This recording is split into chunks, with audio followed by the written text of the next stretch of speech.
Jamás imaginé que la llamada que terminaría cambiando mi vida no vendría de mi familia ni de mi trabajo, sino de un vecino con el que casi no tenía relación. Todavía puedo recordar su voz al otro lado del teléfono, baja, tensa, como si temiera que alguien pudiera oírlo. Camila, hay personas dentro de tu casa. No parecen ladrones, pero algo no está bien. En ese momento entendí que el secreto que había guardado durante tanto tiempo acababa de salir a la luz de la peor forma posible. Me llamo Camila Ortega. Tengo 31 años y acababa de cumplir uno de los mayores sueños de mi vida: comprar mi propia casa. No cualquier casa, sino exactamente la casa con la que había imaginado vivir durante más de 10 años.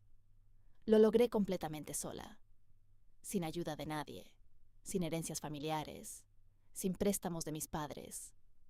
Cada euro salió de mi propio esfuerzo.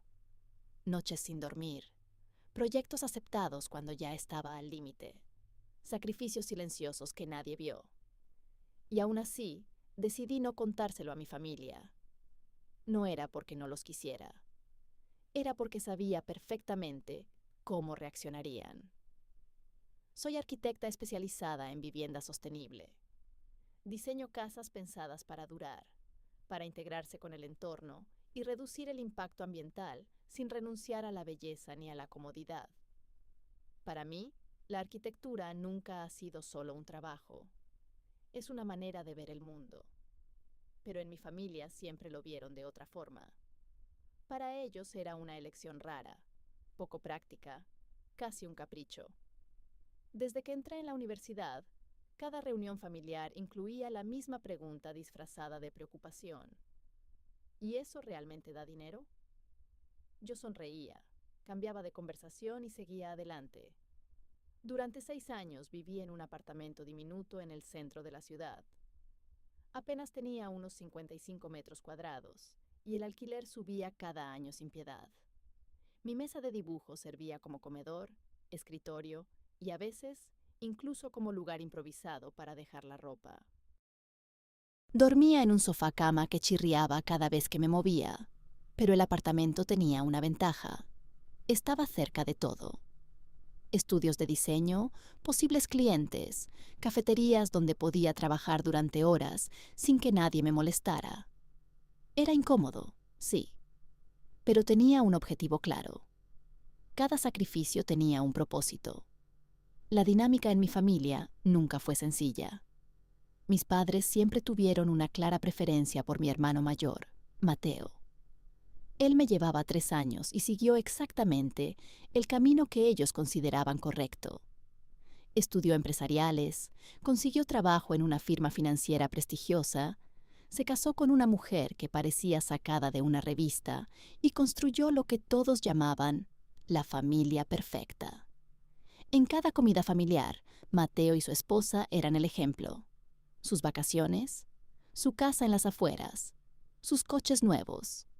Yo era simplemente la creativa de la familia, la que todavía no se había asentado, la que dibujaba casas. Recuerdo especialmente una cena que tuvimos apenas 2 meses antes de que comprara mi casa. Estábamos todos sentados alrededor de la mesa cuando Mateo, con esa sonrisa condescendiente que siempre usaba conmigo, dijo: «Sigues dibujando casitas, Camila. Ya sabes, si algún día quieres un trabajo de verdad, podría hablar con alguien en mi empresa». Mis padres se rieron. Yo también lo hice, por pura inercia. Pero aquella noche, cuando volví a mi apartamento, tomé una decisión silenciosa. Mi próxima gran victoria sería solo mía. Por eso, cuando empecé a buscar casa, no se lo dije absolutamente a nadie. Cada fin de semana me reunía con Paula, mi agente inmobiliaria. Era una mujer práctica, directa, y muy pronto entendió lo exigente que podía llegar a ser. Visitamos más de 20 casas. Algunas estaban bien ubicadas, pero no podían adaptarse a criterios sostenibles. Otras tenían mucho encanto, pero las reformas necesarias duplicaban mi presupuesto. Paula bromeaba, diciendo que yo era la clienta más complicada que había tenido. Yo simplemente sabía que, después de tanto esfuerzo, no podía conformarme con cualquier cosa. Hasta que apareció esa casa. Un sábado soleado, Paula me llamó con entusiasmo. Acababa de salir al mercado una vivienda victoriana en un barrio histórico lleno de calles arboladas y vecinos tranquilos. El propietario anterior había renovado las instalaciones modernas sin destruir el carácter original de la casa. En cuanto crucé la puerta, lo sentí. No fue una decisión racional, fue algo visceral. La casa tenía 3 dormitorios, una cocina llena de luz natural, ventanales enormes y un jardín trasero con árboles maduros. Había espacio suficiente para imaginar un estudio propio. Incluso ya tenía paneles solares instalados. Era como si esa casa hubiera estado esperándome. Pero hubo un detalle que terminó de conquistarme. En el dormitorio principal había un banco junto a la ventana. Cuando era niña, siempre soñaba con tener un rincón así. Un lugar donde sentarme a leer, dibujar o simplemente observar cómo cambiaban las estaciones. Desde esa ventana se veía un arce chino que en otoño se teñiría de un dorado brillante. En ese momento lo entendí. No estaba comprando solo una casa. Estaba reclamando mi propia vida. El proceso, sin embargo, no fue sencillo. Como trabajadora autónoma, el banco revisó cada movimiento de mis cuentas con lupa. 2 años completos de declaraciones fiscales, contratos, proyectos, ingresos irregulares que tuve que justificar uno por uno. Hubo momentos en los que pensé que todo se derrumbaría. Pero cuando finalmente llegó la aprobación del préstamo, lo celebré completamente sola. Estaba sentada en el suelo de mi pequeño apartamento, con una copa de vino barato en la mano y lágrimas que no sabía si eran de alivio o de miedo. Firmar todos los documentos fue una experiencia extraña, casi irreal. Cuando por fin tuve las llaves en la mano, sentí que pesaban mucho más de lo que había imaginado. No era el metal lo que pesaba, sino todo lo que simbolizaban: responsabilidad, libertad y la independencia que había buscado durante tantos años. Aquella misma noche, abrí el portátil y preparé una hoja de cálculo detallada con todos los gastos previstos. Sabía que el primer año sería apretado económicamente, pero también sabía que era posible, y estaba completamente dispuesta a asumirlo. Me mudé 2 semanas después. Desde el primer día decidí invertir en seguridad. Instalé cámaras exteriores e interiores, sensores y alarmas, todo conectado a mi móvil. Vivir sola en una casa nueva me hacía ser especialmente precavida. También conocí a María, mi vecina de al lado. Era una mujer mayor, muy amable, que llevaba décadas viviendo en el barrio. Un día apareció con una tarta casera y empezó a contarme historias sobre cada casa de la calle, como si conociera cada rincón del lugar. Con el tiempo, llegué a confiar en ella lo suficiente como para dejarle una llave de repuesto, por si algún día la necesitaba.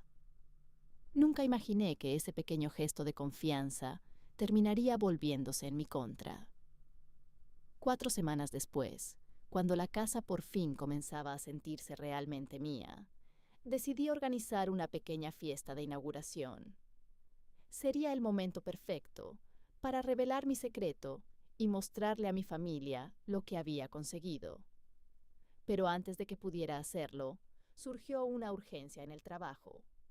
Un proyecto importante requería que viajara a Zaragoza inmediatamente. Tuve que cancelar la fiesta, preparar la maleta y activar todo el sistema de seguridad de la casa. María y otro vecino estarían pendientes por si veían algo extraño. Todo parecía estar bajo control, o al menos eso creía, porque fue estando en esa ciudad, lejos de todo lo que conocía, cuando recibí la llamada que desencadenó la traición más dolorosa de mi vida. Zaragoza me recibió con un viento frío y un cielo gris que parecía reflejar exactamente cómo me sentía por dentro. El proyecto era demasiado importante como para rechazarlo.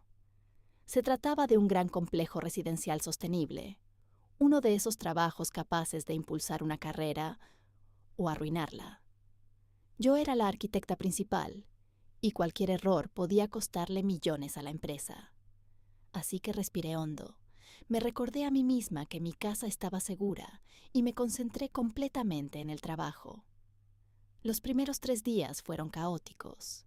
Reuniones interminables, discusiones con el contratista, planos que debía corregir hasta altas horas de la noche.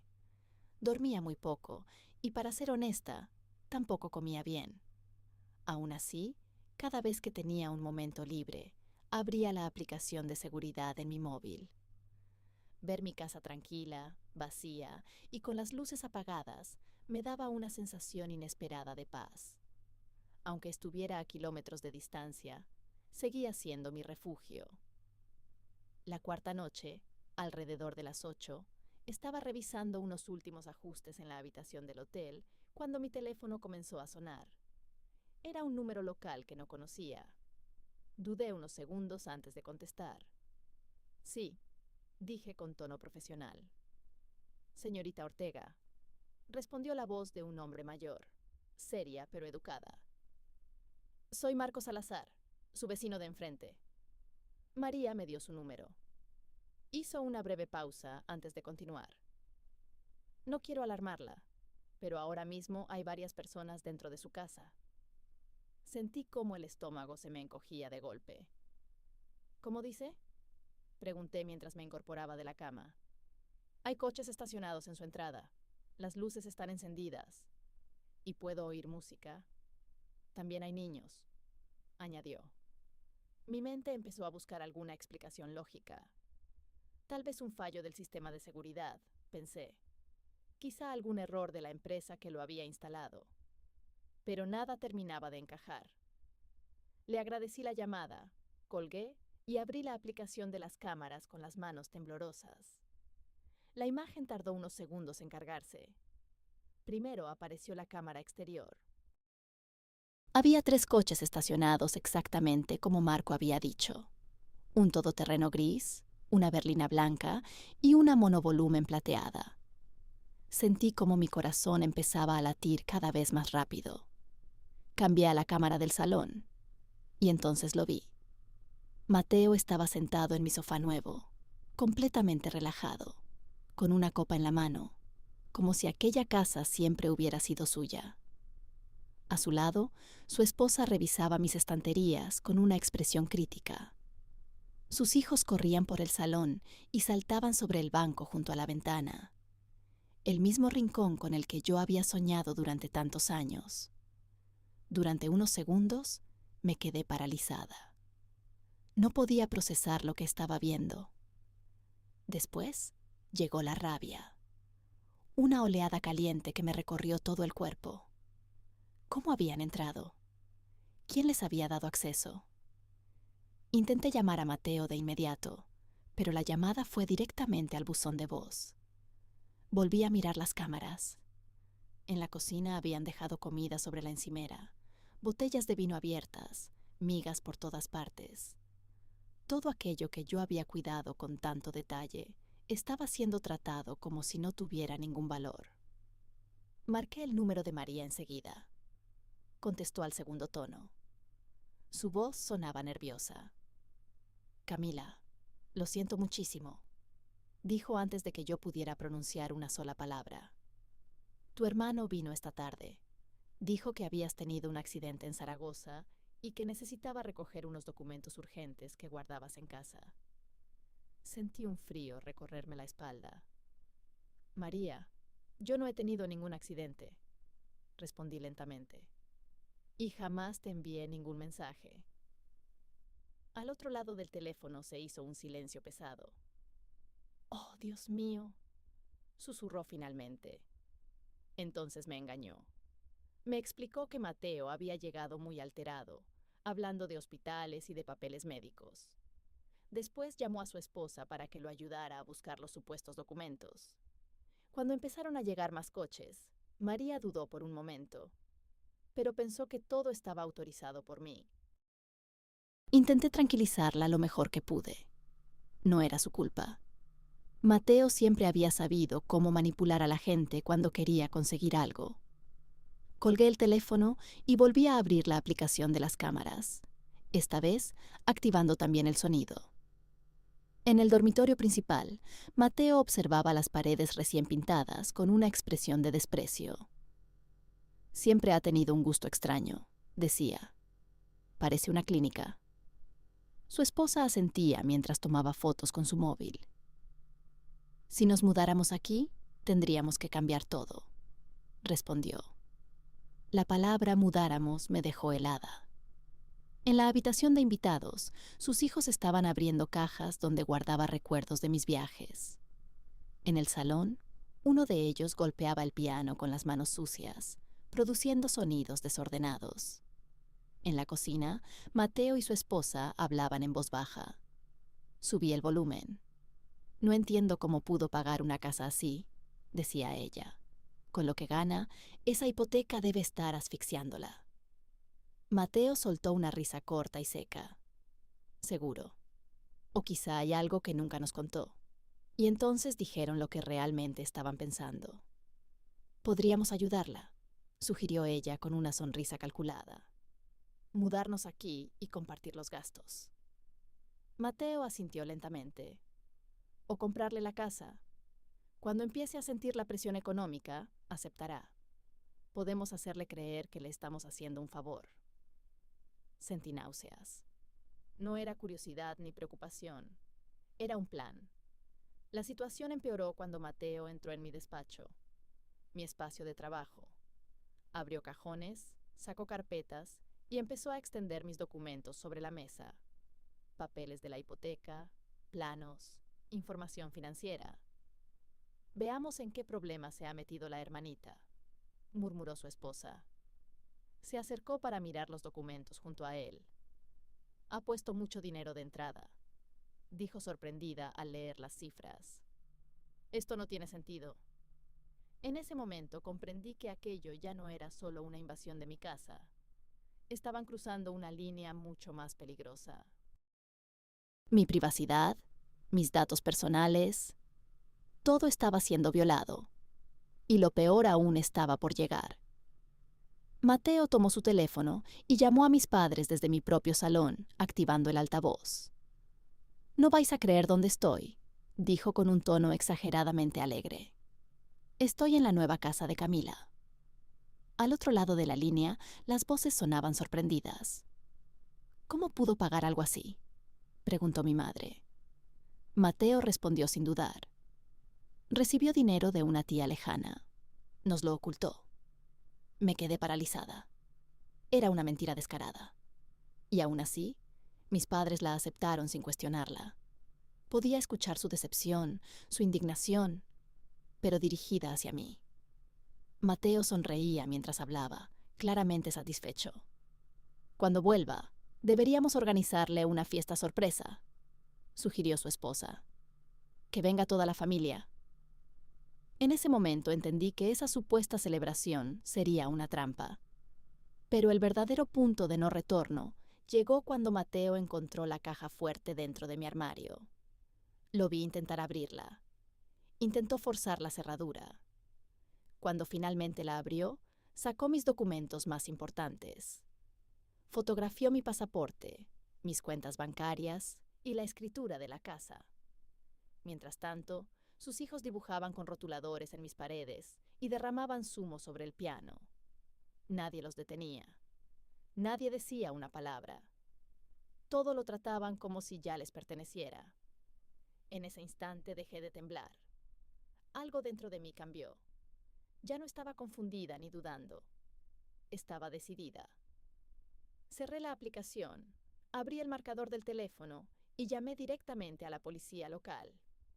Cuando la operadora contestó, mi voz salió firme.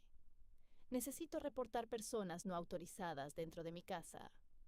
Han entrado mediante engaño, han abierto una caja fuerte y están causando daños en mi propiedad.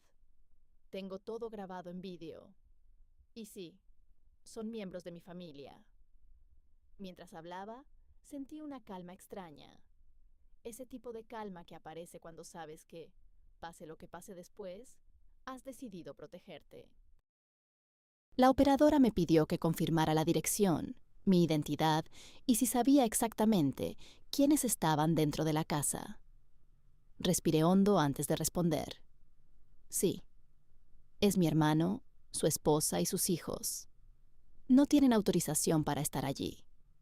Entraron mintiendo y están causando daños. Todo está grabado. Hubo un breve silencio al otro lado de la línea. Después su tono se volvió más serio.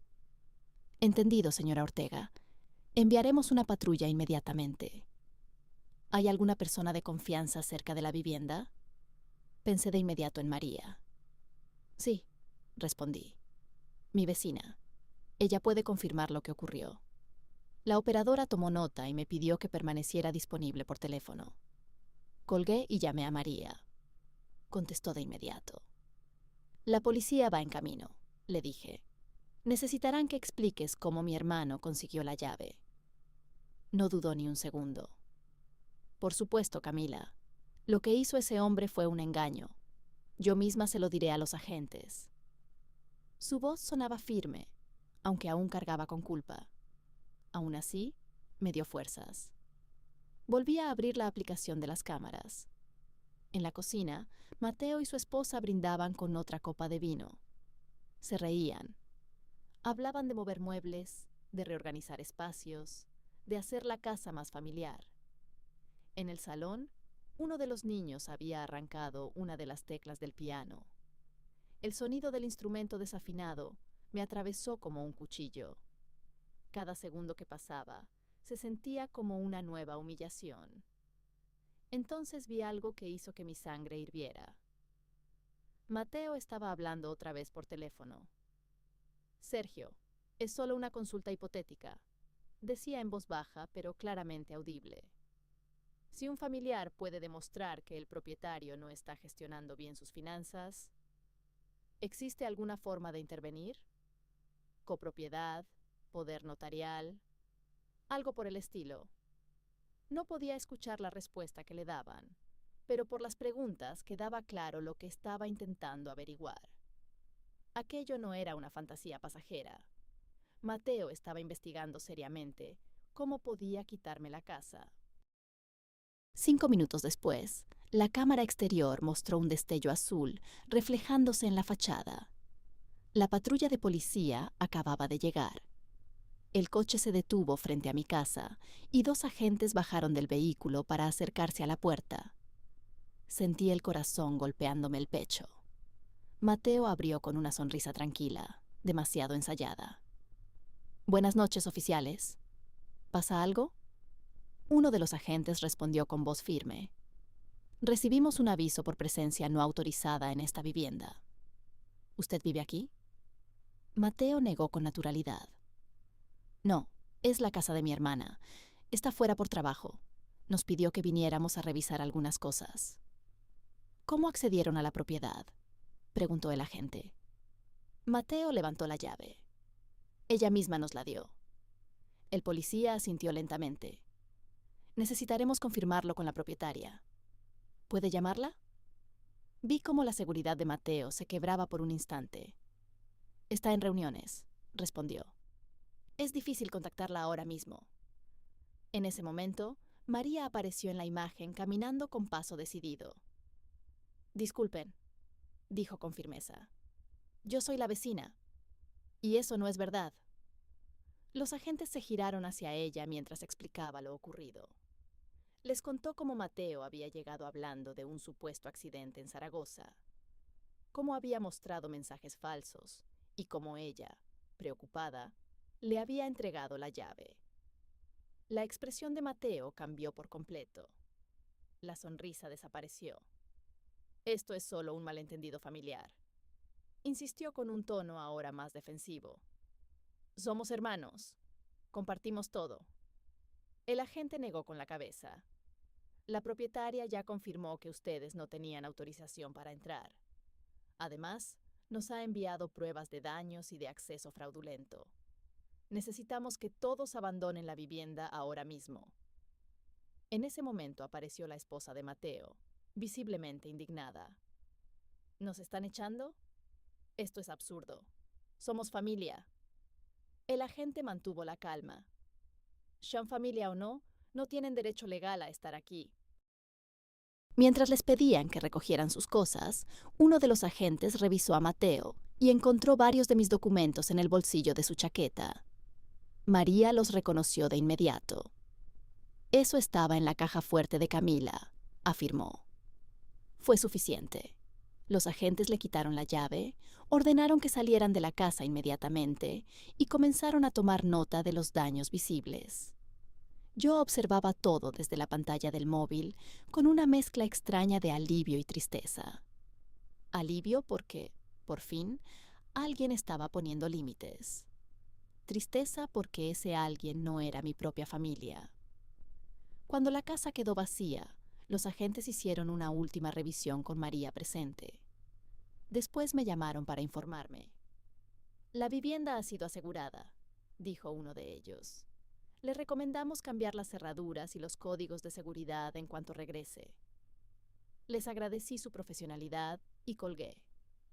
No había pasado ni un minuto cuando mi teléfono volvió a sonar. Esta vez eran mis padres. Contesté sabiendo que la conversación no sería fácil.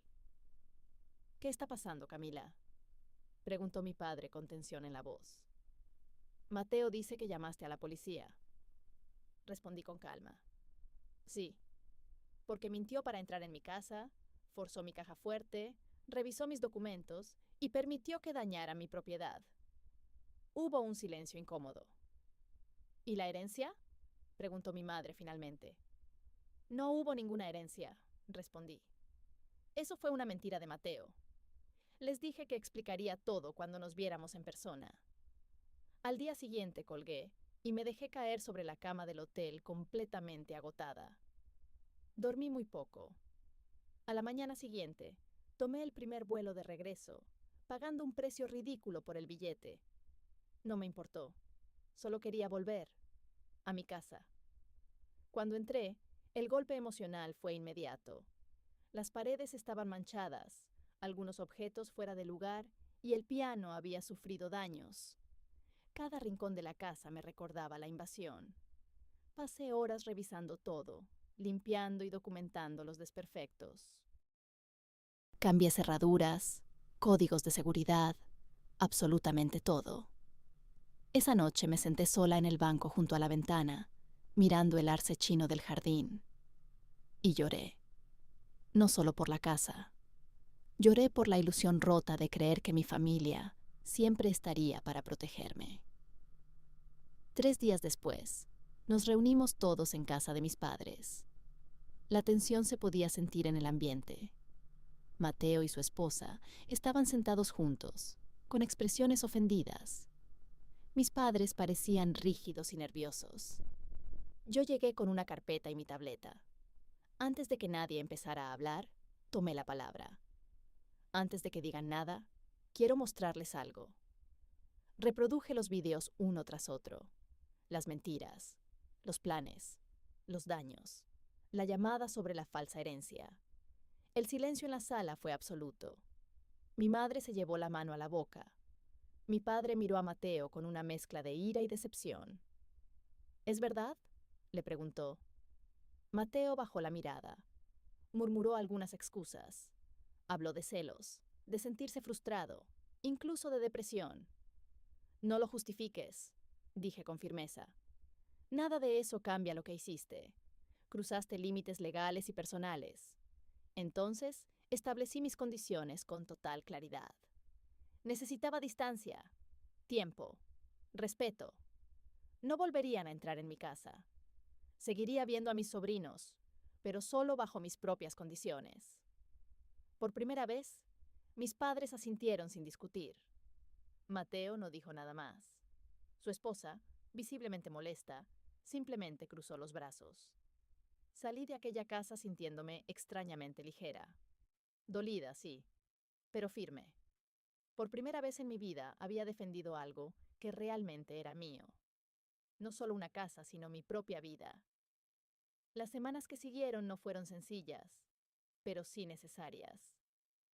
Durante los primeros días después del enfrentamiento con mi familia, caminaba por la casa con una mezcla extraña de emociones. Sentía alivio porque había recuperado el control de mi espacio, pero también una especie de duelo. En el proceso, había perdido la imagen idealizada que durante años había tenido de mi familia. Cada pared que volvía a pintar, cada objeto que reparaba, me recordaba lo que había ocurrido.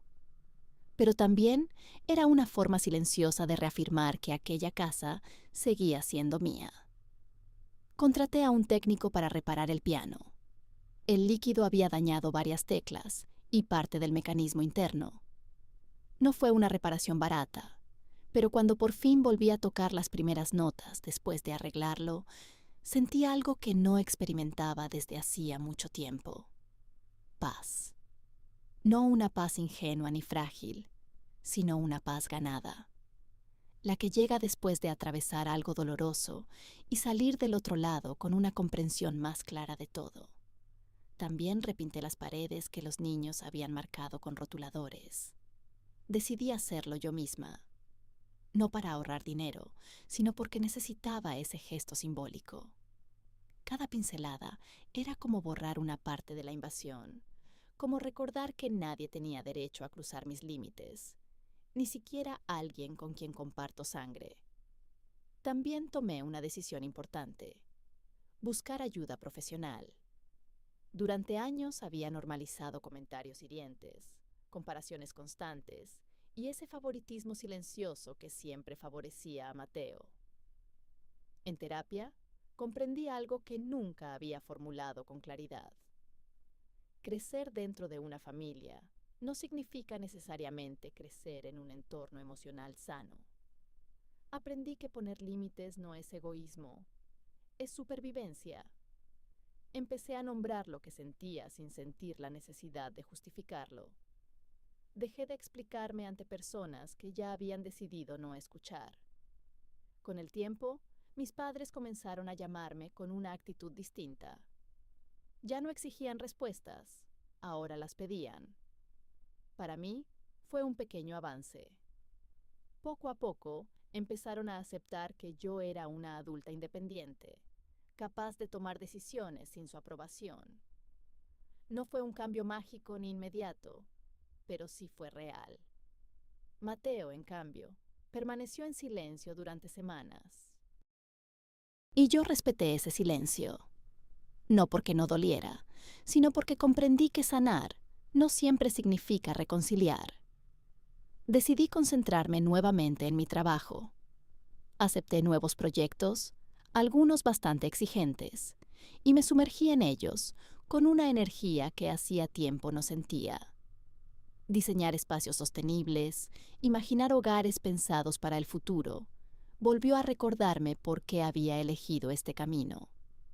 Cada cliente satisfecho y cada proyecto terminado reforzaban una verdad que durante años otros habían puesto en duda, pero que ahora yo ya no cuestionaba. Mi carrera tenía valor. Y yo también. Un mes después de todo lo ocurrido, sentí que estaba lista para hacer algo que había pospuesto. Reorganizar la fiesta de inauguración. Pero esta vez sería diferente. No sería una revelación ni una forma de buscar aprobación. Sería una celebración consciente, íntima y en mis propios términos. Invité a amigos, colegas, vecinos y a las personas que me habían apoyado sin condiciones. Después de varias conversaciones sinceras, también decidí invitar a mis padres. A Mateo y a su esposa no los invité. No fue por venganza, fue por coherencia. La noche de la fiesta, mi casa volvió a llenarse de risas. Pero esta vez eran risas que me hacían sentir tranquila. María fue una de las primeras en llegar. La abracé con fuerza. Gracias por no mirar hacia otro lado, le dije. Ella me devolvió la sonrisa con emoción. Gracias a ti por recordarme que nunca es tarde para hacer lo correcto. Marco también asistió. Me estrechó la mano con respeto. Esta casa está en buenas manos, dijo. Sentí orgullo. Un orgullo limpio, sin comparaciones ni necesidad de demostrar nada. Mis colegas admiraban los detalles arquitectónicos, los materiales que había elegido, la forma en que entraba la luz en cada espacio. Algunos comentaron que la casa reflejaba perfectamente quién era yo. Por primera vez no sentí la necesidad de restarle importancia. Simplemente asentí y sonreí. Cuando los últimos invitados se marcharon, volví a sentarme en el banco junto a la ventana, el mismo lugar que había sido escenario de la traición, y que ahora era símbolo de calma. El arce chino se movía suavemente con el viento de la noche. Sostuve una taza de té caliente entre las manos y respiré profundamente. Pensé en todo lo que había pasado desde el día en que decidí guardar mi secreto. El miedo, la ilusión, la traición, la rabia, la decisión de llamar a la policía. Nada de eso me había roto. Al contrario, todo aquello me había definido. Comprendí que esta casa no era solo un logro económico o profesional. Era una frontera, un espacio físico que representaba algo mucho más profundo. Mi derecho a decidir, a protegerme, a decir no. Aprendí que la familia no siempre significa refugio, y entenderlo no me convertía en una mala persona. Aprendí que el respeto no se negocia, se exige, y que, a veces, para crecer de verdad, es necesario cerrar puertas que pensábamos que estarían abiertas para siempre. Hoy sigo viviendo aquí, en la casa que compré en silencio, y defendí en voz alta. Mi relación con mi familia es diferente. Más distante, sí, pero también mucho más sincera. Ya no permito comentarios que reduzcan el valor de mi trabajo, ni bromas que escondan desprecio. Y si alguien intenta cruzar mis límites, incluso si lleva mi mismo apellido, ya no dudo en reaccionar. Porque al final entendí algo muy claro. Los hogares más importantes no siempre son aquellos en los que nacemos, sino los que construimos con nuestro propio esfuerzo, con dignidad y con amor propio. Y nadie, absolutamente nadie, tiene derecho a apropiarse de eso. Si llegaste hasta aquí, gracias por escuchar mi historia. Ahora me gustaría saber algo de ti. ¿Alguna vez tuviste que poner límites difíciles con alguien de tu familia para proteger tu tranquilidad? Te leo en los comentarios.